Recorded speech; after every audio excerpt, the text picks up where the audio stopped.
Hey everybody, welcome back to Scribbles with Jonathan. Today, what I'm going to show you guys is a little trick I used to do. Some of you may know about it, some of you might not. That's cool, doesn't matter. Either way, I'm going to show you what I'm talking about. And kind of like the topic of the video here is blowing up your thumbnails. Okay, so real quick, the overview that I'll be addressing in the video is what I do to get these guys onto an actual 11 by 17 piece of Bristol. Some people like to use just regular paper, doesn't matter, but the idea is to always work small, like in this case a thumbnail, and then blow it up and then draw it to the scale that you need it at. These are for a project that I'll talk to you guys soon. These thumbnails actually, they're a little bit more clean than my normal thumbnails. However, what I'm going to do is this thumbnail right here. So just zoom in a little bit there. And as you can see, just to put it to scale, I'll just zoom out for my hand, okay? So I'm not a very big guy. I got little dainty lady hands.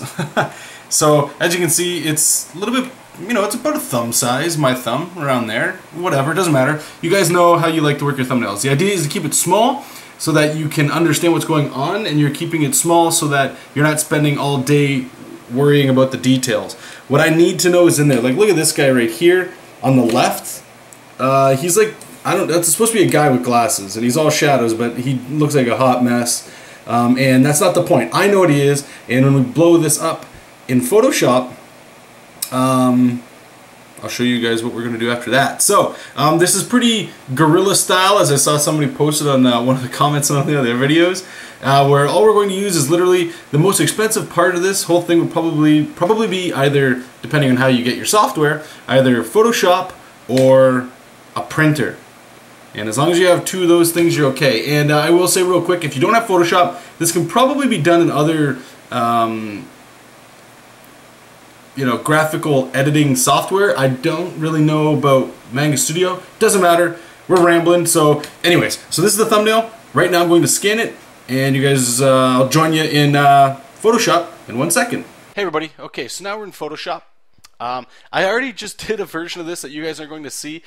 Hopefully it doesn't crash like it did before. I think because I'm going to be opening up such high-res files, Photoshop starts to really want to just kick me in the junk.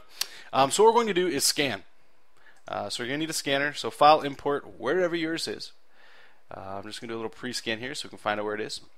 I recommend scanning it in at 300 dpi just because it's a cleaner picture to work with. If your computer is very old and slow, don't worry about using 72 dpi. That's more than enough. That'll get you exactly what you need. So there's our thumbnail. I'm just going to highlight that. And you could scan it in color, gray, doesn't really matter. Sometimes I'll put color if I wanted to print this out and do... If you guys remember in a previous video with Thanos that I drew, I kind of showed a method kind of like this, but I skipped what we're doing right now. And I redrew over it with the muscle and the costume and stuff.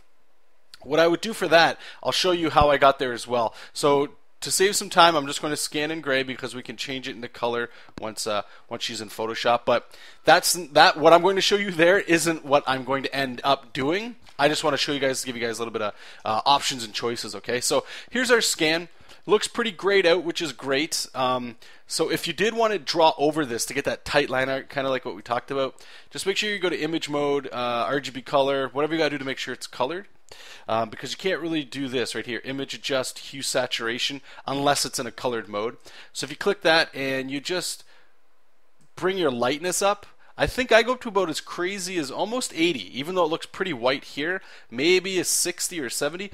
I would recommend you try this out on your own with like small little files, print them out, see what you like, that way you're not wasting a bunch of paper. And then from there, you would just print it out and go to the next step of this video, okay? But the point of this video is essentially what we're going to do is you could take your thumbnail and you were going to print it out, and then you could light table that onto Bristol board, an 11 by 17 piece of Bristol, and you could get right to inks, or you could take this, blow it up on 11 by 17 paper, and just do some tight line art, kind of like what I just showed you with lowering or increasing the lightness, and then you could kind of get into the inks after that and just light table it. It's a pretty versatile system here. I like doing this, even though I know some people, they really don't like working digital. What I would highly recommend you try doing is just play around with this here, okay? Because what you can do is, maybe I don't like the way this guy's sitting down here, right? So I could just make that selection around him, and, you know, oops, let me just... default. Okay, so if I were to move him around, maybe I want him over here, you know, it's still in the thumbnail stages, I could do that. And then when you print it out, it's still light, you know, you don't got to worry about all that stuff. And I don't know, it just feels like it, for me personally, and the people that I do know that do use this, which is getting actually pretty standard in comics, it gives you more flexibility. And when you're doing thumbnails, most would argue this is the most brain-intensive thing you have to worry about in comics, is pacing, storytelling, leading eyes across a page. So being able to always go back at any stage and fix things up before you get to the inks, I suppose, is probably your best bet. Okay, so let's get into the actual point here. So we have our scan. Awesome. Now, I need to be able to print this onto... I don't have a printer that prints 11 by 17 paper, okay? I don't have a big giant one. I just have a regular printer. If you take a regular 8.5 by 11 piece of paper, which in the Americas or whatever, that's your standard piece of paper. If you put two of those together, literally side by side, kind of like they're in a binder, that equals 11 by 17, okay? So what we're going to do is we're going to take this thumbnail, put it onto an 11 by 17 template, and then cut it in half and print it on two 8.5 by 11 pieces of paper. So if I just mind screwed you here with some math and some numbers, let's just show examples and you guys will be good to go. So I think I opened this before. I'm just going to get it started here. So I have a template when I used to work in Photoshop for my art, or not for my art, when I was doing comic books, okay? So that I could just get right in there and start drawing. I know it's a little hard to see, so what I'm going to do here is I'm just going to make a layer above this just to darken the lines up, just so you guys can see this, okay? So if you go to Freddie E. Williams II's site, I don't know his site, so just Google it. I believe he has a free template you can download. If you buy his book, he talks about how you could make this, okay? I like giving him the tip of the hat because that cat really got me into this stuff, and you guys know my love for him and appreciation for what he gave us with that book. But what it did is it lets me make this kind of file here, so if you're working digital, you could always go in here, and it's Photoshop, right? Photoshop lets you do a lot of amazing things. But what I do in this case is, this is still an 11 by 17. Let me just make sure. Image size. We're going to change this to inches. So there you go. It's 11 by 17, 300 dpi, okay? So if I were to print this, I know right here, you see this middle box, this middle rectangle? That should be, and I'm not 100%, but it should be 10 by 15. That's your live area. So as long as our art is in there, we're good, okay? I like to have that in there when I move my thumbnails into there, just so I see what I'm working with, but you don't need it. You can just make a quick 11 by 17 document and you'd be, you know, right as rain. So I'm just going to select all, which would be Control A, and then literally just edit, copy. I'm going to try to work without hotkeys here, just so you guys can see what's going on. And what I will do here is I'm just going to make it above there. So edit, paste, and it should be smaller. Holy crap, that looks like trash. Let's move it up. Okay, so that layer was messing up. So now we have it. What you would do is edit, transform. And what I'm going to do is scale, okay? Now, what this lets me do is if you hold shift, it'll be as you scanned it, which is probably your best bet. Keep shift held just so you can see what's going on. Press enter to confirm that transformation. What I want to do is something I should have before I transformed it, is if you have the layer selected and click where it says normal, just change it to multiply so we can see the guides underneath it, okay? So there's nothing too drastic about my panel layout here. You know, there's still room to play around, you know, nothing too drastic. But I'm going to transform it again just to make things a little bit bigger there. Now, as you can see, there's some things here. Like maybe I wanted his head. No, it's still in there. That looks good. Yeah, we're pretty much good to go. Okay, guys. So the next step, what I would do is I would go File, New. And if you click right here where it says Preset, you can click US Paper. And just to make sure it says 8.5 by 11 inches, okay? So that's going to make one. Let's go put it over here. And then we're going to do that again. File, New. US Paper. So I've got two huge files open here. Now what I would do here is go back to this guy here and just go Image. Just let me flatten this here because I don't want it to crash again on us here, so it's easy there. So edit.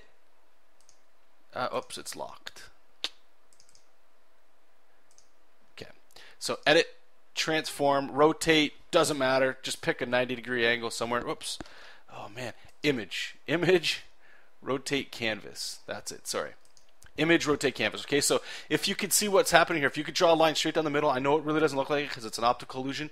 Each side of this is 8.5 by 11. Okay, so go back to one of our ones that we opened and go edit, select all, just so you can get your selection there. Now if you click your marquee tool over here, rectangular marquee, what it's going to let you do is drag it right onto here. Okay, so as you can, oops, where is it? There you go. It might not show up on your screen. I apologize if it doesn't, but what it's doing is it's giving us that selection. It's literally perfect. So once we have that, you can just go Control C for edit copy, go back to what we just had, and Control V or edit paste. That's 1/2. Now what we're going to do is do the exact same thing, okay? And again, I'm showing you some extra steps here just so that it's a little bit, you know, it's not so, you know, there's little room for error. So select all, got your marquee tool, slide it over into the document, and instead of going to the left, we're going to go to the right, and you just get it on that. Make sure it's got everything there, and then just go again, edit, copy. Go into your open one and edit, paste. Okay? So now that you have that, all you're going to do is go File, Print, and you guys might be able to hear it in a second. So File, Print, and you're going to open up Photoshop here. Make sure it's, you know, looking like this. It doesn't rotate it, nothing like that. Now this is where it could get a little scary on you. The scale to fit media. Okay, what it's doing is, even though this is 8.5 by 11, it's literally 8.5 by 11 true, so it's right to the edge. Most printers don't print right to the edge. There's like that little white border around your page when you print. You kind of can't get around that unless you got a fancy printer, I find. So personally, I don't like to click scale to fit media because we're not going for perfection in here. This doesn't have to line up 100%. This is still thumbnails and roughs, okay? So I just leave it 100%, click print. If you do have a colored printer, I'd highly recommend, you know, maybe turning this all blue, you know, so you don't have to worry about running black and killing all your ink. You might get this error, the image is larger than the paper's printable area, some clipping will occur. Hey, sounds good to me. So we're going to print that guy, and then we're going to do the exact same with this one, File, Print, same thing there, and print. We're going to get that same error, and we're going to print. Okay, so that's printing, and then the next step I'm going to show you guys is what we do after this, okay? So stick with me, we're almost done. Okay guys, so this is how it turned out. If you can look, let me just zoom it in a little bit here for you. It still looks pretty good.